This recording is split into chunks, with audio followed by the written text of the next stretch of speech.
Welcome back, everybody. We're ready to start round 3 of our 6v6 Singles OP tournament. On the for your viewing pleasure, we're featuring Katie Baker and David Fay. Everybody that knows Pennsylvania Phone Society, I'm sure, is well aware of Katie Baker and all of her battling skills. David Fay's been around for a little bit. He also has some good insight into singles OU type battles. This is our third round out of 5. We're doing 5 rounds of Swiss with a top cut of what, 8? Yeah. Top cut of 8. So, right now I'm just a little peeved because even though I provided 22 minutes each round, there's still a couple people who seem to be running out of time in every battle. It's the same person. Well, only 2 battles have happened so far. Maybe something different will happen this round. Hopefully. I mean, usually OU battles take 15 to 20 minutes. 22 minutes is, I think, a good amount. I added the additional 2 minutes to try to make things happen. But anyways, regardless, David's team looks very colorful. Yeah, lots of colors, lots of different types. I really like the look of this team. 1 or 2. 1 or 2 what? 1 or 2. What? Besides my lead. 2. Superior, Metagross, Nidoqueen, Infernape, Zapdos, And Alomomola. Alomomola. You know, that's one of those Pokemon where the name is spelled same forward and backwards. Yeah. What's that term called? I have no idea. Oh, No idea. I forgot. But there's a term for that I can't remember. So, I'm too busy remembering Pokemon names to remember actual vocabulary words. Anyway, we see David near side, Katie far side. And she leads Landorus. Messed that up again. That's a... David brings out a Metagross while Katie brings out a Landorus T. Landorus T tries to intimidate Metagross. Metagross says, "I ain't being intimidated. My body's so clear, it's going right through me." Oh, that's hilarious.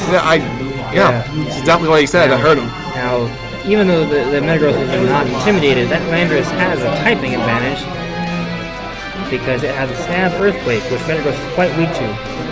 That said, Metagross can carry Ice Punch, and that could be enough to KO the Metagross if they do decide to do that. Do you think Metagross would live? Oh, what? Well, Metagross says, "I'm out. Yes, I'm taking you with me, maybe." Let's see if this Earth explosion does. Oh, not enough.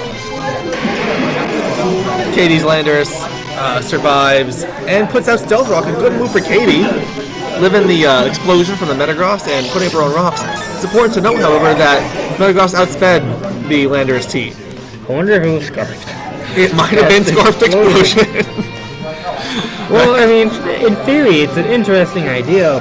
However, Landorus failed to die. And got Stealth Rocks up. So, I'd say Katie's at an advantage at this point. But well, here comes Infernape. Oh, and so... David's Infernape goes for Rain Power. Pin Power, whatever, I'm sure is going to knock out the Landorus. Probably Ice, though. Could be Water. You don't know. Wait. I mean, I'm pretty sure it was Ice as an Infernape, but... That looks like my Infernape. Alright, Andres, we're talking to these people. We see David's Infernape against Katie's Rotom. It has an interesting nickname. I'm not sure what it means, but it's something in Japanese. Infernape managed to take out the Landorus, so now it's 5v5. Granted, rocks are up on one end. Ooh. Infernape outspeeds this thing, the Rotom, and does a ton with close combat. That's a great close combat. Infernape's going balls out, trying to even out this game. But its defenses are lowered, and Rotom has the attack. Oh no, it's not lowered. White Herb on her. Wow, that's interesting. I wonder if Katie predicted a switch. She might have predicted, I don't know, but... And all of a sudden, Infernape is bringing this. Bulk and everything, and... Yeah, and you know, honestly, the crit didn't matter. What crit? Oh, yeah. Well, it could matter later. It could matter if she switches. Yeah, you're right. But it's not that big a deal. So Katie has a Rotom now with low HP. Well, it knocked it out. Doesn't really matter. Yeah. David's Infernape goes to the Block Punch. I mean, granted, maybe he didn't want to drop his stages, but at this point, does it matter? Well, Mike is pretty much comes in with next. I'm just saying Infernape's a glass cannon. So far from Infernape, we've seen Hit Power, something, Close Combat, and Mach Punch. Here comes Katie's Breloom. Katie Breloom, I'm sure, also has a move called Mach Punch. Right. But we know that, David's scared. Saving him. Well, I wouldn't say scared, but he's saving Infernape for later. He's scared, folks. Well, apparently he can't hit the... Doesn't want to get hit by Spore, but he will get hit by Mach Punch. Mach Punch does a good chunk to Superior, but taking it relatively well. Superior is bulky and takes the Mach Punch in the Breloom. I wonder what it can do back though. Two grass types fighting against each other. Well, Superior could have a hidden power or something. It could have Dragon Pulse. Yeah, I haven't looked at Superior at all for Gen 6. I wonder if it gets any fairy attacks. Katie has some very, very interesting nicknames. I don't know what they Oh. mean. Whoa, Glare. We're seeing a lot of things that you don't see too often. Glare got an update in Gen 6. Now it's 100% accurate now. Really? Yeah. Well. It's normal type. So that spells a little bit of trouble for Katie. Still can't paralyze thunder electric types, but still it's very good. It works on ground types now. Yeah. Both Katie stabs now are super effective against Superior, so I'm not surprised to see Superior going away. But it is paralyzed. It is suffering paralysis. Yeah, but she goes for the quiver dance anyway. Upping the special attack versus defense At speed. this point, I would just say it's a calm mind. Well, yes, because speed's going to be pretty darn low. Essentially moot unless there's a Ferrothorn somewhere. Now, Mola, that thing could use quite an array of attacks. It learned to knock off. Another crit for David. No more leftovers. Katie keeps dancing, hoping to get those stats increased. Maybe get speed I did not solo. expect to see from Mola. Yeah, me neither. All my expectations are out the window now. I really enjoy watching the moves that are coming from David's Pokemon. Who knows what'll happen next? Yeah. There are moves I didn't see coming. Okay, this is common. However, Volcarona is at +2 special defense, so it's not doing all that much. But now it's at +3. Well, I wonder if I feel like that Volcarona might have Roost. It could possibly have Roost. That'd be a reason why Katie's letting Volcarona take so much. See, I was afraid that would happen. However, notice how it went first. I don't know what David. I think at this point that Volcarona's outspeeding the Alomola. It looks like it. Is that +3 speed now? Yeah, but if you notice, it said that it was paralyzed before it showed I get your point. It was going faster, or it had a priority attack, but I don't think it does not learn anything. Yeah, I don't think it does. Barring Protect. Yeah. So. Anyway, Alomola gets a wish off, so should Volcarona deal damage next turn, Alomola will heal up. Volcarona does carry Giga Drain. It is an option, so if it's Giga Drain, it's done. I see David's hoping for some Parahacks or something, bringing in Infernape. Oh wow, Volcarona gets paralyzed. Infernape gets the wish and gets back to full health. Infernape's back for more, folks. It ain't going down. Infernape is OP. I don't think so. Today. In this one battle. It is doing everything. Well, let's see if Infernape possesses any kind of move to take out this Volcarona. I know with Candler Stone Edge. Or you think even a close combat might do the job, to be honest? I don't think so, because it does resist it. It may resist it, but its defense is also quite weak. And also, you gotta think that Infernape should just have no fear going against Volcarona, because it's not gonna get burned as the power type. Exactly. I honestly think close combat might do the job, but of course, he could just do Flare Blitz. Flare Blitz too, we have not seen a fire move yet from this fire type Pokemon. I have seen Infernape without fire attacks. I remember one time we battled Virginia Tech. Yeah. Infernape did not have it. Anyway, as you said, goes for close combat. That takes care of it. It is done. You won that battle of minds. Katie's upset. That her Volcarona got paralyzed, and it was paralyzed 2 out of 6 turns. Yeah, but you also got to remember though, he paralyzed it with 100% chance to paralyze move. It's not like he got hacked with the paralyzing itself. He got lucky with the turn missing. Here comes a shiny Kyurem Black form. We don't see this thing very often, but you feel like the Infernape should just close combat. I would think so, but maybe something else will happen. But given that she's sending it out, either A, she's frustrated, B, giving up, or Scarf. She's bulky. And it's obviously not Scarf, and it goes down to close combat. That'll be it for that Kyurem Black. It's fair to say that the Infernape is the MVP of this game so far. Kitty's down to 2 Pokemon. Yes? Yep. 2. And David still has. Has anything from David's side gone down yet? Yes, 1? They exploded Metagross. He exploded with Metagross, of course. So at this point it's 5-3. Alright, here comes a Breloom. Now, I'm pretty sure Mach Punch is gonna do a butt.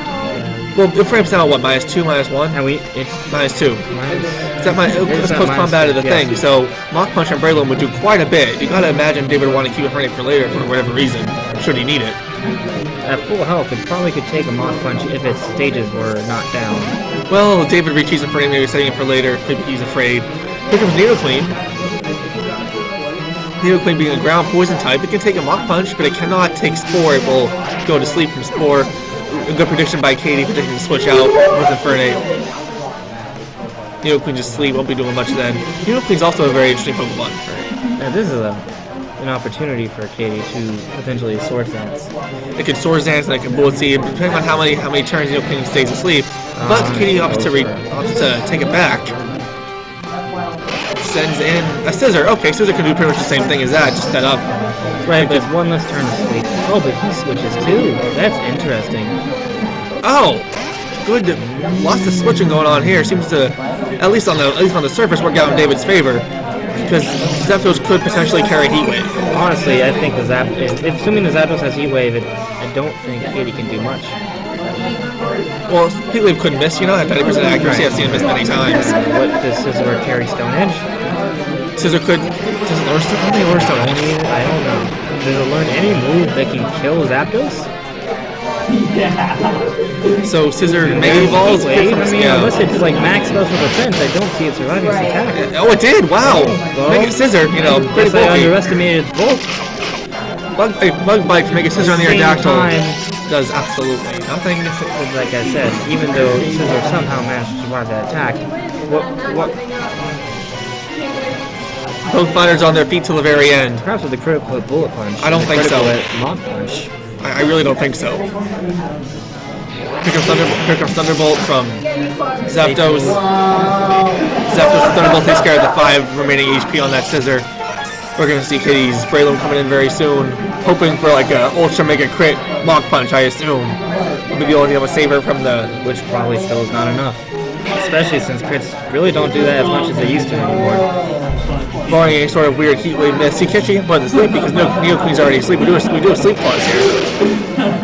Breloom hangs on with a Sash. 1 HP left on Breloom. Rock Tomb. This could be a game changer. And Zapdos goes down. Now, I really do think. Maybe she never had Swords Dance to begin with. She might not have. She might went for the coverage. It's not a bad idea. Right. Now we know we've seen Mach Punch before. A Mach Punch crit might kill Infernape. But it's faster. I'm saying we saw Mach Punch from that, and then that's going to be all she wrote. That's the game. But that got a little interesting at the end there. I did not see that coming. I didn't think Rock Tomb would happen. I didn't think it would live the Heat Wave. Well, it had a Sash. But that's the game. So that final we saw Infernape doing a lot of work for David. Yes, I think it's fair to say that Infernape was the MVP of this game. Granted, there was a little hacks in his favor, but the Infernape was used quite well. Even though Superior is not really used that much, it helped David. That was a key element in David's victory here. Oh yeah, Glare having very effective use against the Volcarona. Yeah. All right. Well, you keep on talking about things. I'm gonna make sure this turn's being run properly. This is our president here, making sure everyone is under control and no one's really getting out of line. We have this is one of our final tournaments of the semester. It's a singles 6 versus 6 OU type of tournament featuring our OP Claws. We've explained this, but if you want more information about our OP Claws, visit our website, psgpokemon.com. We have next week, actually, this Saturday coming up, April 26th, we have a VGC premiered event. This is VGC rules, so it's doubles and it's Kalos only, all that good stuff that Pokemon Company prescribes to us. We were lucky enough to get a premier challenge here at Penn State. Our lovely organizer, Nick Freed, is going to be in charge of that. Championship points will be awarded to the top 8 or so players, barring that we have many people attend. And it should be a good day of fun, good day of getting championship points. And I'm sure we'll have a lot of attendance. If you want to come out, this is 106 Spooky at 106 Spooky on April 26th, 10 a.m. Come join us for a video game championship-style tournament featuring championship points. Yep, I'm back. I'm glad you buzzed your way in here. I was missing you. Oh, I can tell. So when you're not around, I'm just like so confused. So how many more battles are going on right now? We currently have 5 battles left. We are at 15 minutes essentially. We still have another 7 minutes left in the round. Not surprised by a certain matchup that's still going. I'm kind of hoping it ends soon, but Still kind of concerned about some people playing very stally teams. you know- Singles can take a very long time. We already talked about how we have 22-minute rounds, which I would assume should be enough, but if people are trying to stall, Now, the game will not end in time. are players stalling for the win with time, or are they stalling just because they like to play a stally team?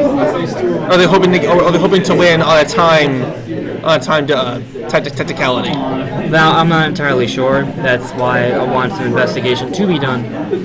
But if a player is intentionally stalling simply to try to win by percentage points from the very beginning of the battle, I don't know. I don't think that's a really good strategy. Is there any solid rule in the OP tier list rules that presents that as of right now? No, there's not, which is the issue. It's also kind of something hard to cover. It's something we see a lot in regional competition for doubles. A lot of battles come down to players they realize that they only have about a minute left, so they wait out the turn and they have a little bit more life, so they win. But had they played the game out a little quicker, the other opponent would have won. So at some point, though, you gotta argue, do whatever it takes to win. right, I mean, like if you look at basketball, it's a strategy to or football where Any sport that involves time. right, you take a knee, or you use up the shot clock to secure the victory. So I mean.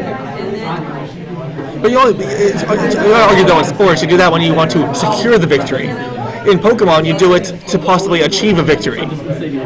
Right. So it's I don't know. The other issue is that with Pokemon people, there's not as much time provided. So it's Also, hard, and there's a whole issue with battle animations and such. It's hard to monitor time during the battle, though, because you don't really pay attention to it until the last few turns. And say, what if you're taking 30 seconds each individual turn? You're not going to notice that when the beginning of the battle. Yeah. So it's very hard to monitor, which is why there's no rule against it, I assume. right. I kind of wish. I know X and Y is faster than Gen 5, and Gen 5 was a little faster than Gen 4. So things have been improving with each iteration, but I still feel like it's an issue. Animations are just too long. I think they need to speed things up a little bit more. I noticed there's no. I also don't think they should be taken into consideration with the battle time. So I noticed there's no option to completely nullify all battle animations when you battle your friends. In game, you can not have any battle animations, but when you're battling somebody else, they must be there. Which I understand, because I'm sure the game developers put a lot of work into making the animations, and they are very cool looking. However, for the purpose of competitive play, sometimes it can get a bit cumbersome. yeah, but I think that does take a little bit away from the wow factor. So I don't disagree with that design choice. I just wish the whole animation process was either quicker or they weren't factored into the whole battle time. I mean, when you consider how much time you invest into just training, I think animations do need to be turned off, because that adds up. Within a battle, it should only last 15 to 20 minutes. So that is not as much of a factor. But running out of time is an issue. We're done with the round. All Alright, well, that'll do it for round 3. Round 4 will be coming up very soon. Stay tuned.